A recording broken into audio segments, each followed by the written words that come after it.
بسم اللہ الرحمن الرحیم۔ حدیث نبی صلی اللہ علیہ وسلم۔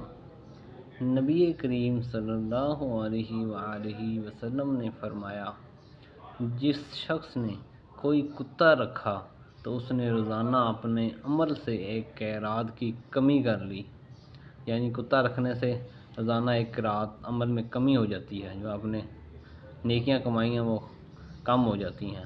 البتہ کھیتی یا مویشی کی حفاظت کے لیے کتے اس سے الگ ہیں، یعنی کھیتی اور مویشیوں کی حفاظت کے لیے کتا بندہ رکھ سکتا ہے۔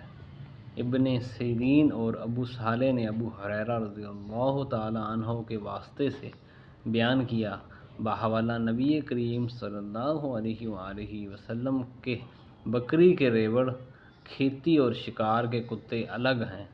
ابو حازم نے کہا، ابو ہریرہ رضی اللہ تعالیٰ عنہ نے نبی کریم صلی اللہ علیہ وآلہ وسلم سے کہ شکاری اور مویشی کے کتے الگ ہیں، یعنی شکاری اور مویشیوں کی حفاظت کے لیے کتے رکھے جا سکتے ہیں۔